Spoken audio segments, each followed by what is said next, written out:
প্রিয় দর্শক, সবাইকে প্রীতি ও শুভেচ্ছা জানিয়ে শুরু করছি আমাদের সাপ্তাহিক আয়োজন ইসলামী ব্যাংক নিবেদিত স্মার্ট ব্যাংকিং অনুষ্ঠান। সঙ্গে আছে ডক্টর তৌহিদুল হক।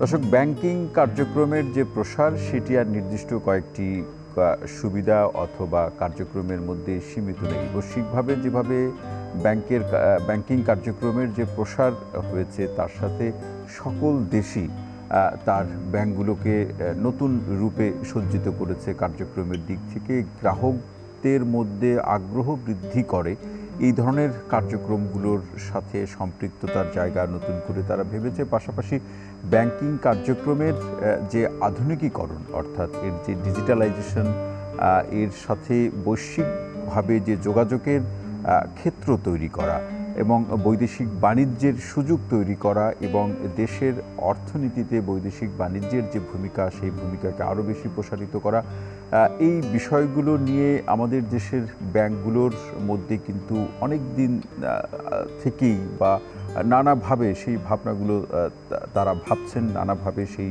সুযোগগুলো তারা গ্রাহকের সামনে উপস্থাপন করছেন। কিভাবে গ্রাহককে আকৃষ্ট করা যায়, আমদানি রপ্তানির যে প্রসঙ্গ, সেই প্রসঙ্গকে আরও কীভাবে সম্প্রসারিত করে অর্থনীতির যে ভূমিকা অথবা চাকাকে আরও বেশি শক্তিশালী করা যায়, এই প্রেক্ষাপট নিয়ে আজকে আলোচনার আয়োজন। তারই প্রেক্ষাপটে আজকের আলোচনার শিরোনাম বৈদেশিক বাণিজ্যে ইসলামী ব্যাংকের ভূমিকা।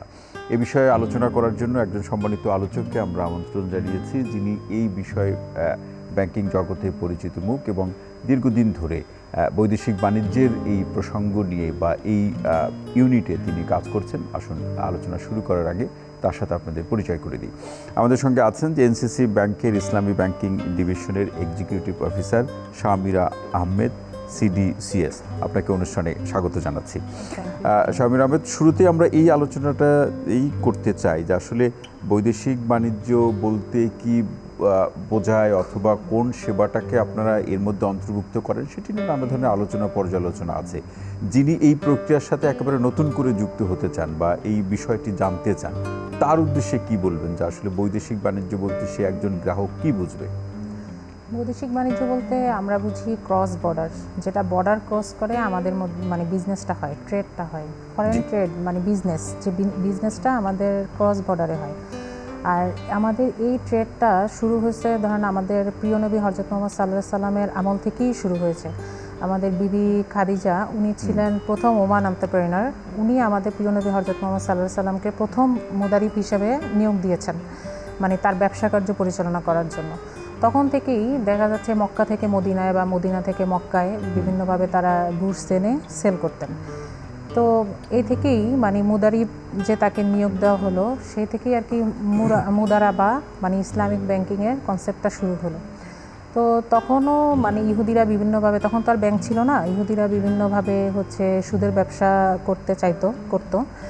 তো তখন ওই সুদের ব্যবসাটাকে ট্যাকেল দেওয়ার জন্যই ইসলামিক ফাইন্যান্সের আন্ডারে বিভিন্ন মোড আনা হয়েছিল, যেমন মুদারাবা, মুশারাকা, মুরাবাহা। এইসব মোড দিয়েই আমরা আর কি সুদের ব্যবসাটাকে রহিতকরণ করার চেষ্টা করা এবং তাকে একটা নির্দিষ্ট প্রক্রিয়ার মধ্যে নিয়ে আসা। এবং এখানে কোন ধরনের সুযোগগুলো আছে বা কি কি সুবিধা আছে? যেমন আমরা বৈদেশিক বাণিজ্যে তো শুধু এলসি করলেই আসলে জিনিসটা শেষ হয়ে যায় না, তার সাথে সাবসিকুয়েন্টলি ফাইন্যান্সও করা লাগে। তো যেমন কনভেনশনাল ব্যাংকে বা বিভিন্ন ব্যাংক, কনভেনশনাল ব্যাংকে বলবো, তারা লিম বা এলটিআর দেয়, যেটা আমরা ইসলামী ব্যাংকিংয়ে মুরাবাহা দিই। যেমন মুরাবাহা লাভে বিক্রয়। তো আমরা যখন কোনো গুডসের মুরাবাহা দিই, তখন আমরা ওই গুডস অ্যাসেসমেন্ট করে দিই যে এটা আমি মার্কেটে এটার চাহিদা কেমন আছে, এটা সেল করলে আসলে লাভ হবে কি না, এভাবে অ্যাসেসমেন্ট করে আমরা মুরাবাহা দিই। আবার যেমন ধরেন এলসি করে কোনো একটা বড় ক্যাপিটাল মেশিনারি আনলাম, তো সেই ক্ষেত্রে আমরা ক্লায়েন্টকে এসপিএসএম দিই, যেটা কনভেনশনাল ব্যাংকে লিজ দেয়। তো এসপিএসএম আর লিজের মধ্যে প্রধান যে পার্থক্যটা, যখন আমরা কোনো ক্লায়েন্টকে এসপিএসএম দেই তখন আমরা শেয়ারিং করি। এটা ক্লায়েন্ট আর আমাদের মধ্যে একটা শেয়ারিং থাকে। যেমন ক্লায়েন্টের থাকে 60, আমাদের 40, অথবা আমাদের 60, ক্লায়েন্টের 40, এরকম একটা চুক্তির মাধ্যমে। জি, অবশ্যই একটা ভালো কথা বলছেন। সেটা আমাদের যে কোনো ফাইন্যান্সের আগে, ইসলামী ব্যাংকিংয়ের যে কোনো ফাইন্যান্সের আগে ক্লায়েন্টের সাথে আমাদের বড় একটা চুক্তি হয়, চুক্তি কিংবা এগ্রিমেন্ট। এছাড়া আমাদের কোনো ফাইন্যান্স হয় না। এবং এই চুক্তি বা এগ্রিমেন্টটা শুরুটা হয় অফার এবং অ্যাকসেপ্টেন্সের মাধ্যমে। এখানে কোনো হচ্ছে ফোর্স বা ইনফ্লুয়েন্স কাজ হবে না। দুই পক্ষের একেবারে সম্মতির ভিত্তিতেই সেই চুক্তিটা হয়ে থাকে। এবং আপনি শামির আহমেদ, আপনি অ্যাসেসমেন্টের প্রসঙ্গটি একটু বলছিলেন যে কাউকে এই সুযোগটি দেওয়ার আগে তিনি যে পণ্যটি নিয়ে কাজ করতে চান সেটি স্থানীয় বাজারে অথবা বৈশ্বিকভাবে তার একটা অ্যাসেসমেন্ট আপনারা করে থাকেন। সেই অ্যাসেসমেন্ট করার ক্ষেত্রে কোন কোন প্রক্রিয়া বা পদ্ধতিগুলো আপনারা ব্যবহার করে থাকেন? আমরা যেমন যখন কোনো এলসি করি, মুরাভা এলসি করি, তখন হচ্ছে আমরা এই ই কমার্সের মাধ্যমে তার প্রাইস ভেরিফাই করা যায় যে মার্কেটে তার প্রাইসটা ঠিক আছে কিনা। যেটা বাংলাদেশ ব্যাংকের হচ্ছে বাংলাদেশ ব্যাংকের একটা মানি লন্ডারিং একটা সার্কুলারের খুব বড় একটা পার্ট আছে যে ওভার ইনভয়েস বা আন্ডার ইনভয়েসিং হচ্ছে কিনা, যেটা দেখার জন্য আমাদের ই কমার্সে ঢুকে বিভিন্নভাবে আমরা প্রাইস ভেরিফাই করতে পারি, বা ওই যে গুডসটা আমরা ইম্পোর্ট করে আনছি সেটার হচ্ছে কম্পিটিটিভ মার্কেট প্রাইসটা আমরা জানতে পারি। আর ইসলামী ব্যাংকিংয়ের প্রধান হচ্ছে আমার গুডসের অস্তিত্ব নিশ্চিত করতে হবে। গুডস থাকতেই হবে, গুডসের অস্তিত্ব নিশ্চিত না করে আমরা কোনো ফাইন্যান্সিংয়ে যাই না। যেমন আমার ফরেন ট্রেডের ইন্টারন্যাশনাল একটা রেগুলেশন, ইন্টারন্যাশনাল একটা রুলস আছে, সেটা হচ্ছে ইউসিপি, যেটা ইন্টারন্যাশনালি ফলো করা হয় ফরেন ট্রেডের ক্ষেত্রে। সেখানে যেমন 5 নম্বর আর্টিকেলে দেওয়া আছে যে bank deals with documents not with goods. কিন্তু ইসলামী ব্যাংকিংয়ের সাথে এখানে সামান্য একটু সাংঘর্ষিক আছে যে ইসলামী ব্যাংকিংয়ে আমরা যে কোনো ফাইন্যান্স করার সময় অবশ্যই আমরা গুডসের অস্তিত্ব সাংঘর্ষিক কাজের ধরনে ভিন্নতা। কাজের ধরনের ভিন্নতা ঠিক আমি বলবো না। যেমন কনভেনশনাল ব্যাংকে সে ডকুমেন্ট দিয়েই যে কোনো রকম ফাইন্যান্স করতে পারবে, সে ডকুমেন্টস দেখে। কিন্তু আমাদের ইসলামী ব্যাংকিংয়ে আমাদের গুডসের অস্তিত্বটা নিশ্চিত করতে হবে। এটা ইনভেন্টরি, জি, গুডসের অস্তিত্ব আমাদের থাকতেই হবে। গুডস অ্যাসেসমেন্ট করেই আমরা হচ্ছে অফার অ্যাকসেপ্টেন্স বলেন, ক্লায়েন্টের সাথে কোনো এগ্রিমেন্ট বলেন, তখনই আমরা ফাইন্যান্সিং এ যাই। এছাড়া অন্য কোনো বিষয়কে আপনারা গুরুত্ব দিয়ে থাকেন কিনা? এছাড়া ক্লায়েন্ট ক্যাপাবল কিনা সেটা আমরা একটা অ্যাসেসমেন্ট দিই। যেমন ধরেন কোনো এক্সপোর্ট এলসি আসলো, সেক্ষেত্রে আমরা হচ্ছে সেই বায়ারের হচ্ছে নেই, ক্রেডিট রিপোর্ট নেই, বা হচ্ছে যে ক্লায়েন্ট এক্সপোর্ট এলসিটা পেলো তাকে আমরা যখন বিভিন্ন ফাইন্যান্স করি, যেমন তার ম্যানুফ্যাকচারের জন্য আমরা তাকে বাইসালাম দিয়ে থাকি, যেটা বিভিন্ন ব্যাংকে কনভেনশনাল ব্যাংকে প্যাকিং ক্রেডিট দেয়। তো আমরা এই বাইসালাম দেওয়ার আগে আমরা ক্লায়েন্টের কাছে পর্যাপ্ত র মেটেরিয়াল আছে কিনা, বা ক্লায়েন্ট ক্যাপাবল কিনা, বা সে যে গুডসটা তৈরি করে এক্সপোর্ট করবে সেটা মার্কেটে বৈদেশিক মার্কেটে সেটা চাহিদা আছে কিনা, এভাবে বিভিন্ন রকম অ্যাসেসমেন্ট করে দেন আমরা ফাইন্যান্সিংটা করি। এই জায়গাতে আমরা শামির আহমেদ আরও আলোচনা শুনবো, তবে আমরা একটা বিরতিতে যাব। প্রশ্নটি আপনার কাছে রেখে যাই যে এই অ্যাসেসমেন্ট বলুন অথবা এই বৈদেশিক বাণিজ্যের এই সুবিধা বা এই ইউনিটের কার্যক্রম পরিচালনা করতে গিয়ে আমাদের দেশের প্রেক্ষাপটে যে কোনো চ্যালেঞ্জগুলো, নিশ্চয়ই কোনো না কোনো চ্যালেঞ্জ তো আছে, সেই চ্যালেঞ্জগুলো কী এবং সেগুলোকে আপনারা কীভাবে মোকাবেলা করেন, এই প্রশ্নটি আপনার কাছে রেখে গেলাম। বিরতি থেকে ফিরে এসে শুনবো। প্রিয় দর্শক, আপনারা দেখছেন ইসলামী ব্যাংক নিয়োজিত স্মার্ট ব্যাংকিং অনুষ্ঠান। ছোট্ট বিরতি শেষে আবারও ফিরছি, সঙ্গেই থাকুন।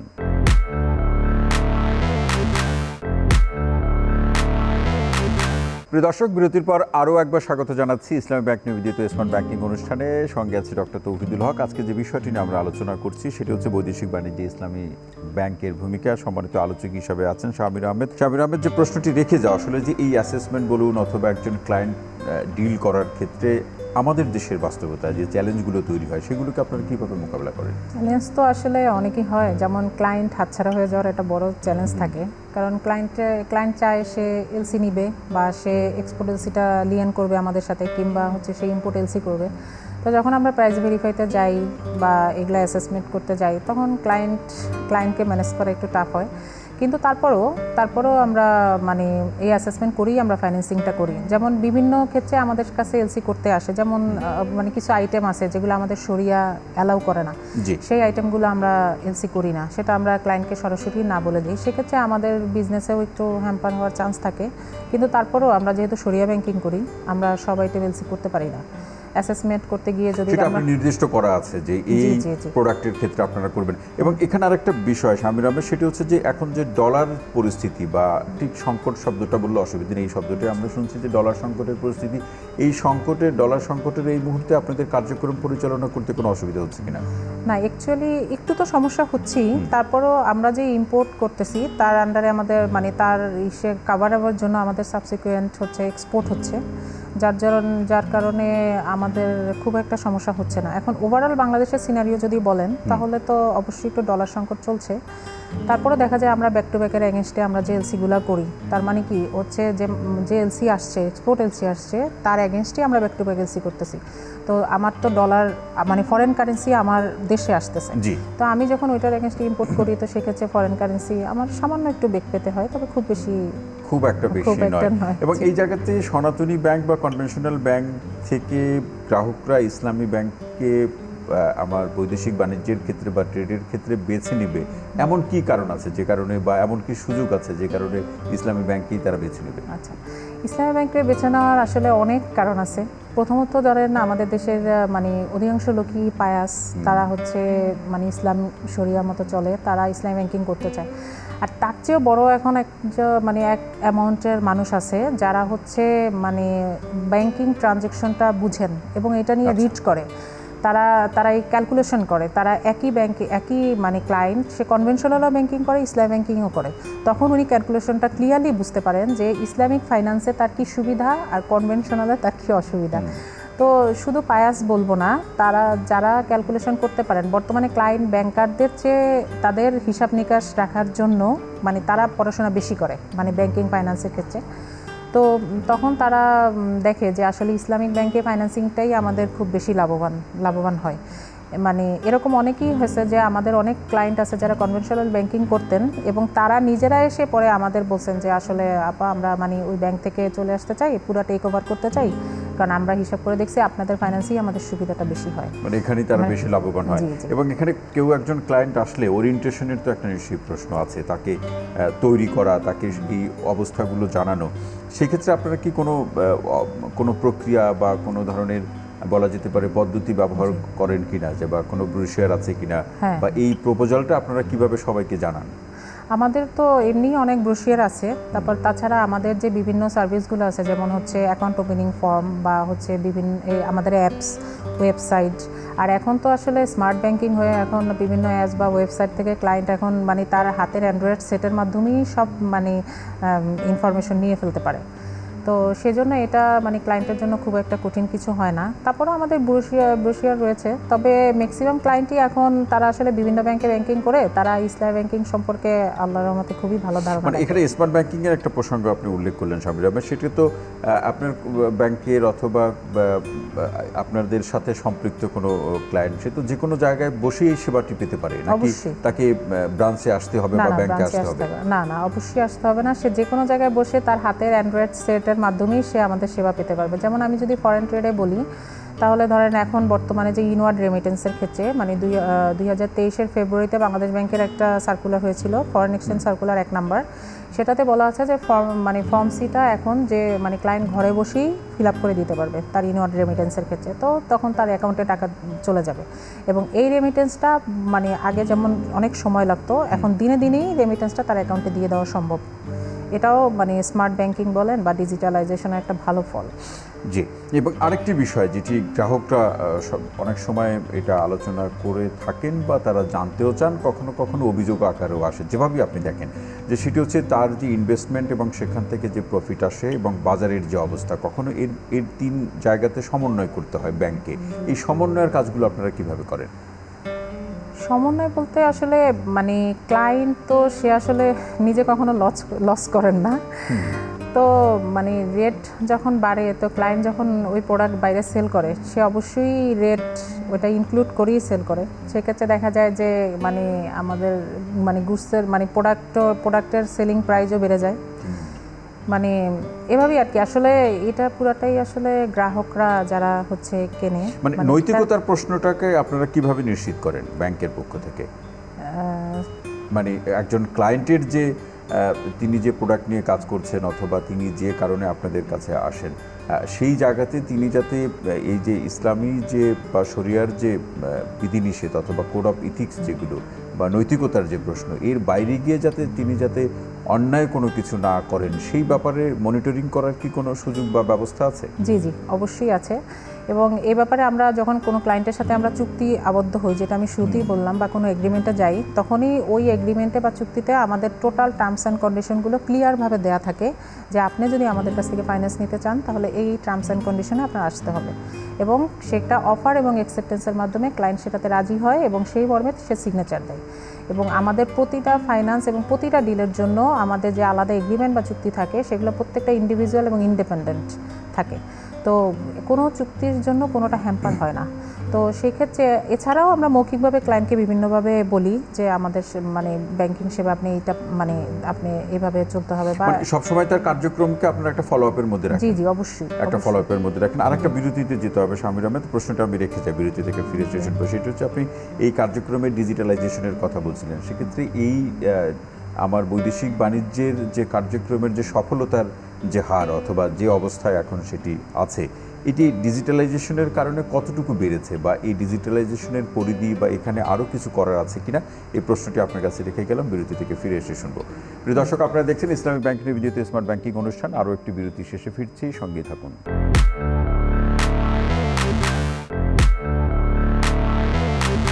দর্শক, বিরতির পর আরও একবার স্বাগত ইসলামী ব্যাংক নিবেদিত স্মার্ট ব্যাংকিং অনুষ্ঠানে। সঙ্গে আছি ডক্টর তৌহিদুল হক। বৈদেশিক বাণিজ্যে ইসলামী ব্যাংকের ভূমিকা, সেটি নিয়ে আজকের আলোচনা। আমাদের সঙ্গে আছেন শামির আহমেদ। যে প্রশ্নটি আপনার কাছে রেখে যাওয়া ডিজিটালাইজেশনের প্রসঙ্গ, এটি আরও কিভাবে প্রসারিত করা যায়, আরও কিভাবে বৃদ্ধি করা যায়, বা আপনাদের কোনো ভাবনাও আছে কিনা? যেমন ফরেন ট্রেডে আমরা ডিজিটালাইজেশনে অনেক সুযোগ আসছে। যেমন হচ্ছে এর আগে আমরা ইএক্সপি ফর্মটা হাতে ইস্যু করতে হতো, এখন যেটা অনলাইনে যে বাংলাদেশ ব্যাংকের ড্যাশবোর্ডে যেটা আমার পোস্টিং দিলেই হয়ে যাচ্ছে, এবং সাথে সাথে ওটা কাস্টমসও পেয়ে যাচ্ছে। তো আগে ইএক্সপি ধরেন চার পেজ ইস্যু করতে হতো, এখন একটা ইলেকট্রনিক ইএক্সপি যথেষ্ট। এছাড়া এটা কি আমার পেপারলেস ব্যাংকিং বা পেপার ওয়ার্ক অনেক কমিয়ে দিছে। তারপরে হচ্ছে এছাড়া যখন কোনো বিল অফ এন্ট্রি কাস্টমস অ্যাসেসমেন্ট করে তখন সাথে সাথেই এটা আমরা ব্যাংক থেকে দেখতে পাচ্ছি। তারপরে ধরেন আমি যদি কোনো এলসি হয়, মানে আমাদের ব্যাংকে এলসি হলো বা কোনো ফরেন পেমেন্ট গেল, সেটাও আমরা সাথে সাথে বাংলাদেশ ব্যাংকে পোস্টিং দিয়ে দিই, এবং ইনফরমেশনটা খুব মানে সঙ্গে সঙ্গেই বাংলাদেশ ব্যাংক এবং কাস্টমস পেয়ে যাচ্ছে। ধরেন বিল অফ এন্ট্রি যখন আমরা অ্যাসেসমেন্ট কপিটা পাই, এক্ষেত্রে আমার একটু সামান্য মানে আছে, সেটা হচ্ছে এটা আমাদের শুধু হেড অফিস থেকে দেখা যায়, এটা সব ব্রাঞ্চ দেখতে পায় না। তো এই ক্ষেত্রে যদি মানে ইউজার মানে আরও বাড়ায় দিয়ে পরিসর, যদি বাংলাদেশ ব্যাংক পরিসরটা একটু বড় করে, যে বিভিন্ন ব্রাঞ্চ থেকেও এটা আমরা অ্যাক্সেস করতে পারি, তাহলে ভালো হয়। তারপরে ধরেন হচ্ছে আমরা এছাড়াও কাস্টমসের বিভিন্ন মানে পার্ট, যেমন মানে বিল অফ এন্ট্রি, তারপরে হচ্ছে তারা যে গুডসের ব্যাপারে যে অ্যাসেসমেন্টগুলো করে, এগুলো সবই আমাদের হেড অফিসের মাধ্যমে দেখতে হয়। এই হেড অফিসের একটা ইউনিট আছে যারা সরাসরি কাস্টমসের এই পাসওয়ার্ডটা পায়, এইটা পাসওয়ার্ডটা পায় এবং তারা সেটা দেখে আমাদের ইনফরমেশন দেয়। তো এই সবগুলো যদি একটু আমাদের বিভিন্ন ব্রাঞ্চ থেকে এটা করা যেত, সময়ের প্রেক্ষাপটে এই ধরনের সুযোগগুলো আরও প্রসারিত হবে, আরও বাড়বে। এবং আরেকটি প্রশ্ন সেটি হচ্ছে যে আমাদের যে জাতীয় অর্থনীতিতে ইসলামী ব্যাংকের প্রসঙ্গ বলুন অথবা ইসলামী ব্যাংকের প্রসঙ্গ ধরে বা এর ভূমিকার মধ্যে দিয়ে বৈদেশিক বাণিজ্য কতটা ভূমিকা রাখতে পারছে, বা সেটি তো ভূমিকা তো রাখছেই। আমার মূল প্রশ্নের জায়গাটা হলো যে ভূমিকাটাকে আরও কীভাবে বৃদ্ধি করা যায়, সেক্ষেত্রে আপনার পরামর্শ কী থাকবে? আচ্ছা, আমাদের জাতীয় অর্থনীতিতে তো ইসলামী ব্যাংকিং লাস্ট মানে বাংলাদেশ ব্যাংকের মার্চ কোয়ার্টারে 2024 যে রিপোর্ট বাংলাদেশ ব্যাংক মানে সাবমিট করেছে, যেটা প্রকাশিত হয়েছে, সেটাতে টোটাল এক্সপোর্ট হয়েছে 321 বিলিয়ন বিডিটিতে, ইম্পোর্ট হয়েছে 504 বিলিয়ন, এবং যদি রেমিটেন্স থেকে দেখি তাহলে 243 বিলিয়নের মতো হয়েছে। এটা কি অন্যান্য বছরের তুলনায় অনেক বেশি? হ্যাঁ, অনেক বেশি, এবং বাংলাদেশের অর্থনীতিতেও মানে অলমোস্ট অনেক আগানো। তো যদি ইসলামী ব্যাংক, যেমন বাংলাদেশে এখন বর্তমানে 10টা হচ্ছে ফুল ফেজের ইসলামী ব্যাংক আছে, এছাড়া উইন্ডো রয়েছে 16টা, এবং হচ্ছে মানে ডেডিকেটেড ব্রাঞ্চ আছে 15টা ব্যাংকের। তো এটা যদি আরও প্রসারিত হয়, তো সেক্ষেত্রে বাংলাদেশের অর্থনীতিতে মানে ইসলামী ব্যাংক আরও বেশি ভূমিকা রাখতে পারবে বৈদেশিক বাণিজ্যের ক্ষেত্রে, কারণ বাংলাদেশের মানুষের ইসলামী ব্যাংকিংয়ের ইন্টারেস্ট অনেক আছে। আমরা তো একদম আমরা ব্যাংকার, আমরা অনেক লো মানে মানুষের কাছেও যাই, আবার বড় ক্লায়েন্টদের সাথেও আমাদের কথা হয়, তারা সবাই ইসলামী ব্যাংকিংয়ে খুবই ইন্টারেস্টেড।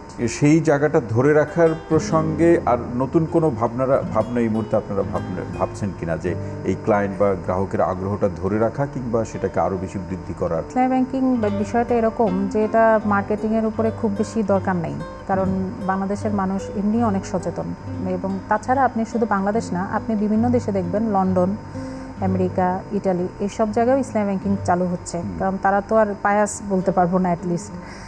তো এছাড়া আমাদের গভর্নমেন্ট ব্যাঙ্কগুলোতেও বিভিন্ন জায়গায় মানে যেমন সোনালী, অগ্রণী, তারপর রূপালী এইসব ব্যাংকেও আমাদের ইসলামী ব্যাংকিং উইন্ডো চালু হয়েছে। কারণ এটা কি জন্য, গ্রাহকের ইন্টারেস্টের কারণেই আছে বলেই এই প্রসারটা হচ্ছে। একেবারে আমরা মোটামুটি শেষের দিকে শেষে এসে কি বলবেন আপনাদের এই যে বৈদেশিক বাণিজ্যে ইসলামী ব্যাংকের যে কার্যক্রম কিংবা আজকের যে আলোচনা কিংবা আজকে যতটুকু আমরা সফলতা দেখছি, সেই প্রেক্ষাপটে এটাকে আরও বেশি উন্নত জায়গায় নিয়ে যাওয়া কিংবা আরও বেশি এর পরিধিকে যদি আমরা বাড়াতে চাই, সেই প্রেক্ষাপটে যারা গ্রাহক আছেন কিংবা আজকের এই অনুষ্ঠান বা আপনার আলোচনা যারা শুনছেন তাদের উদ্দেশ্যে কী বলবেন? ইসলামী ব্যাংকিংয়ের যদি বৈদেশিক বাণিজ্য বলি, তাহলে বাংলাদেশ ব্যাংকের মনিটর সিস্টেমটা আরেকটু মানে ভালো করা যায়। যেমন আমরা যখন কোনো ক্লায়েন্টের যেমন কোনো এক্সপোর্ট এলসি আসে, তো সেই ক্লায়েন্টের বায়ারের আমরা ক্রেডিট রিপোর্ট নেই। তো সেই ক্ষেত্রে আমার ক্রেডিট রিপোর্টটা আলাদা আলাদা করে নিতে হয়। দেখা যায় যেই বায়ারের ক্রেডিট রিপোর্ট আমিও নিচ্ছি, সেই বায়ারের ক্রেডিট রিপোর্টটা আমার অন্য ইউসিবিএল ব্যাংকেও নিচ্ছে বা শাহজালাল ব্যাংকও নিচ্ছে, অন্যান্য ব্যাংকও নিচ্ছে। কিংবা আমরা যখন ইম্পোর্ট করি তখন তো অবশ্যই আমি যার কাছ থেকে ইম্পোর্ট করছি সেই এক্সপোর্টারের ক্রেডিট রিপোর্টটা আমার জরুরি, এবং এটা বাংলাদেশ ব্যাংকের একটা সার্কুলারই আছে যে $10,000 উপরে পিআই হলে সেক্ষেত্রে ক্রেডিট রিপোর্ট নিতেই হবে। তো এই মনিটরিং সিস্টেমটা যদি বাংলাদেশ ব্যাংক নিজে কন্ট্রোল করে, যে তার একটা কমন একটা ড্যাশবোর্ড থাকবে, যেখানে ধরেন কোনো বায়ারের ক্রেডিট রিপোর্টটা আমি নিয়ে আসলাম, সেটা ওনার ওখানে থাকবে, মানে বাংলাদেশ ব্যাংকের ড্যাশবোর্ডে থাকবে, সেটা অন্য ব্যাংকও সে সার্চ দিলে, এই বায়ার নামে সার্চ দিলে সে ক্রেডিট রিপোর্টটা পেয়ে যাবে। জি। এবং এছাড়া আর কিছু আছে কিনা শেষ পর্যায়ে? এছাড়া যে বিল অফ এন্ট্রি অ্যাসেসমেন্টের ব্যাপারটা বললাম, এছাড়াও কাস্টমসের যে কাজগুলো হয় আমাদের এক্সপোর্ট বা ইম্পোর্টের ক্ষেত্রে, বিশেষ করে এক্সপোর্টের ক্ষেত্রে মাল শিপমেন্টের, গুডস শিপমেন্টের ব্যাপারে, তো ওই সব অ্যাসেসমেন্টগুলো মানে ওগুলোও আমাদের বিভিন্ন ব্রাঞ্চে যদি পরিধিটা বাড়ানো যেত, তাহলে সার্ভিসটা একটু ভালো হতো, সার্ভিস আরও অনেক বেশি ভালো হতো এবং যারা গ্রাহক তার আরও ভালো সুযোগ পেতেন বা সুবিধা পেতেন। অসংখ্য ধন্যবাদ শামিরা আহমেদ, আপনাকে অসংখ্য ধন্যবাদ আজকে আলোচনা আমাদের সময় দেওয়ার জন্য। আপনাকেও ধন্যবাদ। প্রিয় দর্শক, আজকের মতো ইসলামী ব্যাংক নিবেদিত স্মার্ট ব্যাংকিং অনুষ্ঠানটি এখানে শেষ করছি। সবাই ভালো থাকুন, সুস্থ থাকুন, নিরাপদে থাকুন। সঙ্গে থাকার জন্য অসংখ্য ধন্যবাদ।